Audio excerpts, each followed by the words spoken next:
When a community takes the future generation's interests at heart through outreach programs that foster their development and teach new skills, that is symbolic of forward thinking and taking pride in nation building. Hi, welcome to Made in Jamaica.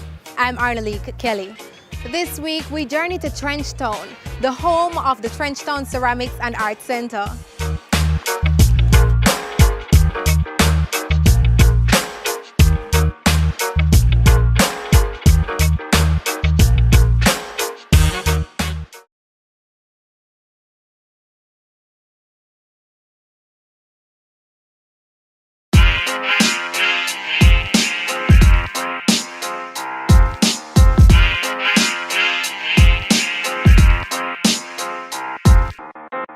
Welcome back to Made in Jamaica. There is something special about the South St. Andrew community where the Trenchtown Ceramics and Art Center is located. You will truly be amazed to discover raw talents at its best. The maverick responsible for passing on his skills and knowledge to the upcoming generations is Chief Executive Officer, Mr. Garfield Williams. Hi, how are you today? Hi, welcome. I'm good. So tell us about yourself and how you started the center. Hi, my name is Garfield Williams. I'm a returning resident from Toronto, Canada. I'm actually a Trenchtownian.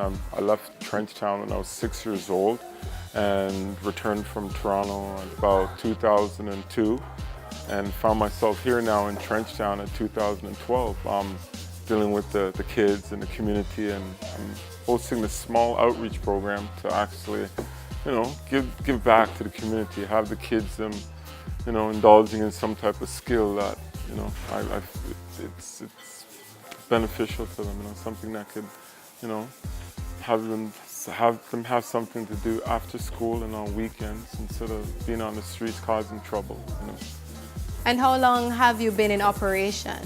From about 2012.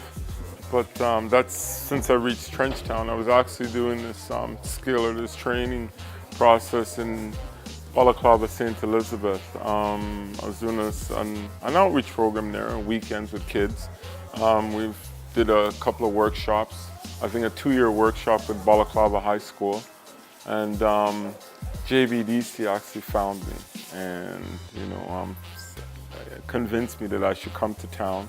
Actually not to Trenchtown, but they said to come to town because I'd be able to get some assistance, and the clay. Clay was one of my setbacks, my challenges, because I was importing clay for some time until JBDC told me that, look, we want more authenticness, we want more culture, we want you to use Jamaican clay.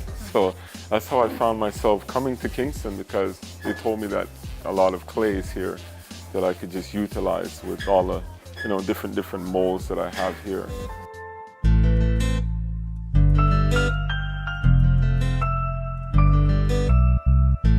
So what were some of the challenges you faced upon starting the center? Just having individuals in the community believe that what I'm coming with it's real, and it's something I really want to try and accomplish. I see the need for it. I see the kids need an avenue to express themselves, to be themselves, have somewhere to go that they could, like I said, express themselves. When I was growing up, we had a lot of places that we could go after school and weekends, community centers, and a lot of correctional activities. The kids really need that, and there's individuals in the community that, from I've entered this community, there's always this stigma or remarks about, a lot of people come and say that they're going to do this, they're going to do that, and really it doesn't really pan out, There's all kinds of various reasons why certain things don't pan out in the community, but, one of my major challenges is really just convincing them that I'm here to do what I say that I'm here to do. Did you receive any formal training in ceramics or in art before starting? Well, my mom taught me this skill. She actually went to school for it in Toronto. I'm not a perfect child. I'll be straightforward with everybody. I was in and out of jobs, and I saw Mom doing this for years, and when she realized that this company I was working for closed down, plus she purchased a piece of land in St. Elizabeth and wanted me to come home. So she actually started to teach me this skill, and teaching me this skill, I just fell in love with it. And worse, coming home and seeing that, you know, I could give more, I could do something, I could make a difference. That's what inspired me to, you know, just come home and start something like this. One of the main concept is the tourists. The tourists like to come to Jamaica to, you know, bring something back home with them. So we're trying to capitalize especially on our tourist line. We have a tourist line that we have all kind of different artifacts, from candle holders, incense holders, toothpick holders, just vases that, you know, they could put flowers, a candy dish, you know what I mean, stuff like that, ashtrays. We have all kind of different, you know, styles and looks of the art, of the craft. The clay is something that, you know, it's a part of our culture, and a lot of people really don't know how important it is that you can create something out of it, and you know, be able to have somebody from so far come and appreciate what you've actually done with the clay. How are your items manufactured? Like, how long does it take to do like the smallest item? It could take roughly a day to complete it. From start, actually pouring it into molds. Basically what we do here is pouring, it's called slip casting, but like how we're using clay, so we'll just say pouring, that we mold the clay, and whatever pieces come out, we actually clean it, sand it down, and fire it, and actually paint it. So you stated that, you know, tourists come and they want to bring something home, right? Mm-hmm. So that means that they purchase some of your items. So how affordable are your items? Oh, we try to make them affordable, because we like almost everybody that comes to Jamaica that visits the art center in Trenchtown, that they could go home with something. We try to make the prices affordable, anywhere ranging from $5 US to, you know, 10, 20, you know. We try not to go over $30. We try to keep it very, you know, limited, unless there's something that we have some pieces that are locally, that the locals tend to like for living room purposes, or dining room, bedroom. Yeah, some of the tourists like it so much that they want to carry it home with them, you know, just for the look. It's very unique. We have all different variety, different styles of tourist pieces.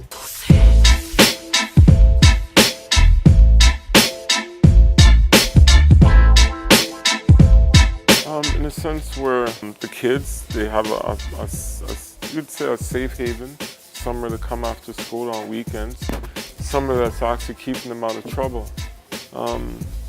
You know, there's a lot of like youths here in the community that need a special kind of attention, and the attention is, you know, something almost like art therapy, in a sense where they're able to express themselves, learn this skill, and be able to appreciate their time spent here, in a sense where they're achieving something.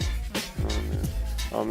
That's kind of my whole mindset to give back to them right now, that they're achieving something and they're able to express themselves within the color, within the art itself, the clay. You know. So where do you see the center in the next 10 years? Wow, in the next 10 years, I would love the center to you know, be exposed in a way that people from all over the world are coming here. They want to see what's going on at the art center. They want to see what Trenchtown has to offer. The kids, you know, are exploring other avenues with the clay, with the whole art concept of what they've learned here. I would love Heart Trust. I would love some help from, you know, outside entities or inside entities in Jamaica to, you know, come on board, give me some strength, give the kids some more hope. You know, I think they need that, especially in the garrisons today. They need some type of development that they could look for some hope, you know, some future in whatever they could grasp to. because not all of them is academically inclined. Not all of them is going to be, you know, computer whiz. Not going to be writers or lawyers or police officers. Our culture this is our culture, and I think in the next 10 years, I hope that it would be, you know, highlighted. So how do you showcase your items, and if persons are interested, like, to find you, how can they contact you? First of all, find us. We're on Facebook. We'll be making a website soon. We haven't made a website yet, but we have entities that's actually supporting us, like JBDC, SDC, PIOJ, the Marley Foundation. You could go on their sites and you could contact us through them. And we're in a few stores uptown here in St. Andrew in Kingston. We're in Carby's. We're in JBDC has us in the 2 ports at the airport, Norman Manley and Sangsters. We're in some flower shops, Plant World, Rona's. Who else? Orchid Village, I think that's by the Sovereign Center. Yeah, that's where you could find some of our craft items right now. Okay, well.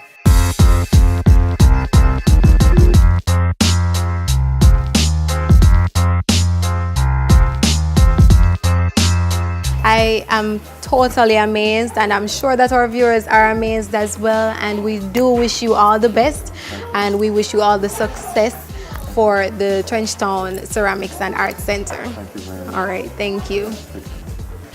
More Made in Jamaica when we return.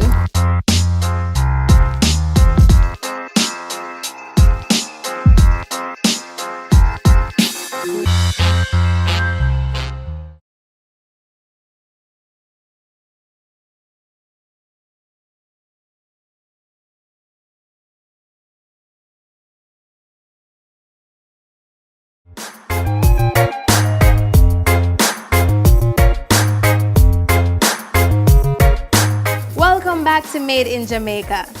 The Trenchtown Ceramics and Art Center has become a creative hub for young people to express themselves through art. This week's expert segment will zoom in on growing craft in Jamaica. Craft as a business is big business.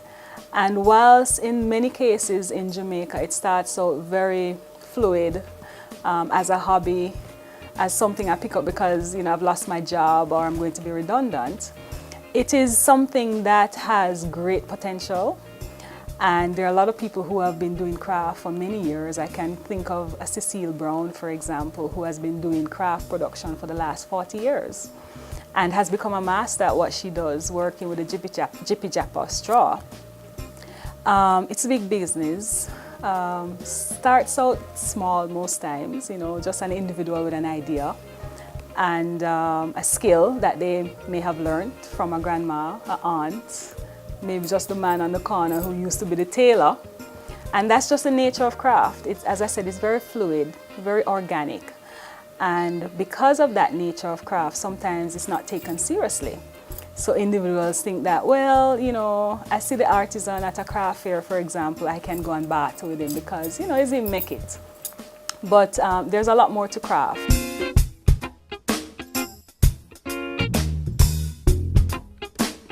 There are the obstacles and opportunities in craft. There are as many obstacles as opportunities. Because we start small, sometimes we can't see ourselves growing. And I say we because I fall into that category as well. Sometimes we're not trained in the area that we specialize in because, again, we pick up a hobby. Sometimes we don't have the resources to grow the business. Sometimes, as a creative, and I'll use myself, I have the creative ideas, but not necessarily the skills to market my product effectively and to get to the market. Sometimes we need financial backing, and because of my organic nature, I don't have a business plan, for example. And you know, if I go to a financial institution, I need to have a plan. And so I need guidance now to see how I can grow my business, how I can deal with my books, how I can keep accurate records, how I can now go to the bank and make a presentation that says, look, this is big business, it's valuable, it's viable, you know. Those are some of the obstacles.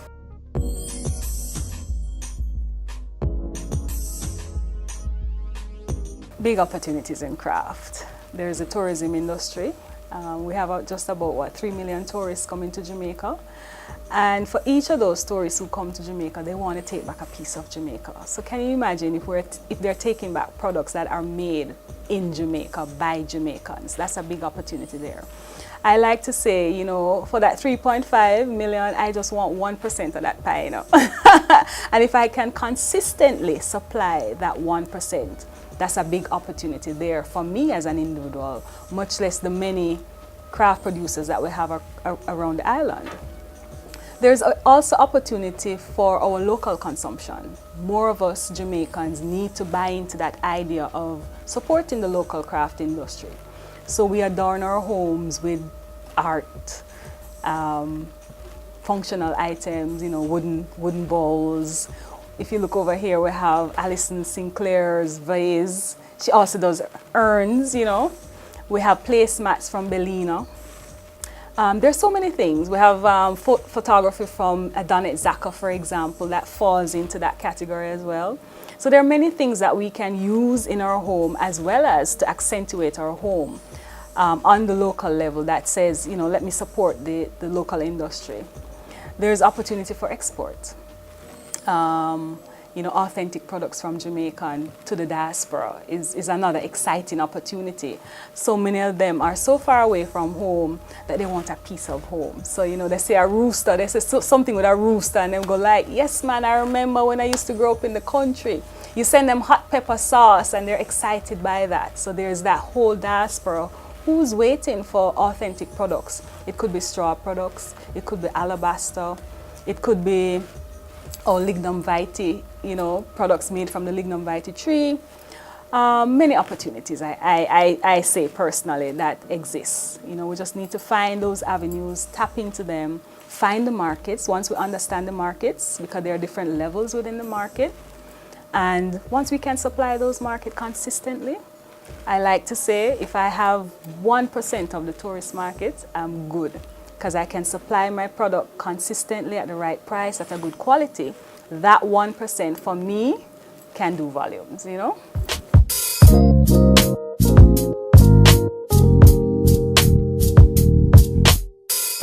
I think largely it's still seen as that hobby. It's something, you know, I do art and craft. I think there needs to be a greater push to make it be more than just that extracurricular activity and to make it become now an entrepreneurial activity, something that students can look at and say, okay, I want to be a craft producer, I want to be an artist. In the same way that they'll be excited about being a doctor and a lawyer and a teacher. You know, we need to make craft in schools be such exciting and not just an extracurricular. We need the support within the schools to be able now to look at some of those retentions. You know, we have forms within art and craft that is unique to Jamaican and also dying. I can use a Jippy Jappa example. There are not many producers of Jippy Jappa. And so that's a dying art form within Jamaica, within our tradition. If we can introduce stuff like that in schools, how we treat Jippy Jappa, how we use it, the traditional, and even bring it to a more contemporary kind of use, that would be good for our traditional forms. We also need to be able, as I said before, make it sexy again. Make it sexy to the craft, no man. And we can start that in the schools. We can excite our students with that. We can teach history by teaching craft production. We can teach so much about our local history, our traditional history through craft. You know, again, I use the Jippy Jappa. I could use, for example, look at All Sides Workroom. A lot of people know what am I talking about, All Sides Workroom. That was a whole community group that did embroidery, using the traditional scenes, the banana tree, the donkey and the cart and the rooster, those kinds of things. Stories were told just doing embroidery through the All Sides Workroom. So there's a lot that we can do with craft in schools to both not only empower individuals to be sustainable, but also to teach our culture and our history.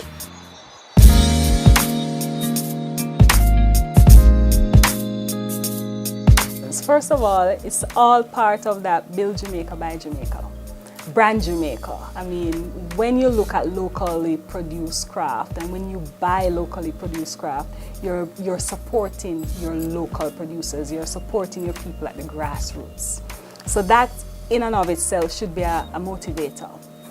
When you buy local craft, you're also not only buying an object, but you're tapping into someone who has given a piece of themselves. I like to say that your product is an extension of you, which is why it's so important that our craft producers produce quality products. Most of the craft that you'll see across Jamaica is handmade, totally handmade. And it means that that individual or the individuals making those products are giving a piece of themselves. They touch it, they felt it, they reap the raw material, them paint it, them stitch it, you know. It's almost like a personal product, it's a personal touch, you know. And when you're able to support that, it means you're touching other lives within a community, within a household. And so it helps to build our economy, yeah. Why should you support local craft? Because there's so many talented craft producers right across the island who are just wanting someone to really support what they do, you know. So it has its social impact, it has its economic impact, it has institutional impact. It impacts our lives in such a wide and varied way that we can't but support craft. Yes, I think we all have to come on board. I know there's a lot of focus, what I like to say at the macro level, you know, because, you know, we want investors and we want the big numbers. But I think at the macro level, more needs to be done to support craft producers, support the institutions that support craft producers. We need our financial institutions to come on board and try to understand better the fluid nature with which we operate, and to bring us to the point that they would like to see us in terms of, okay, we needed to have your records, but we understand the creative nature. I may not have house and land as collateral, but what about my creative idea being collateral? What about the idea of sweat equity as being collateral? You know, I don't know. Just more creative ways to help craft producers to grow their business. We need the schools to come on board. Edna Manley College, for example. We need to be speaking the language of craft in different ways. Edna Manley, for example, has a more design-led type platform, but we need more, as I said, to retain the tradition and the traditional forms. We also need to bring that, you know, how we bring both the contemporary and the design-led and the traditional to the consumer. How do we help our craft producers to upgrade product development, for example? So many of our craft producers are doing things that they've been doing for the last 20, 30, 40 years. How do we now upgrade those products without losing the authenticity of them? Because there are some people who still want the old thing, but younger generation wants something that looks a little more contemporary. So many things to do, but you know what I want to say is that more Jamaicans, we need to just support the craft producers, help them to grow their business, give them good advice. I know sometimes people say, boy, the quality not so good, but we need to help our craft producers to expand their business by giving them positive feedback, etc.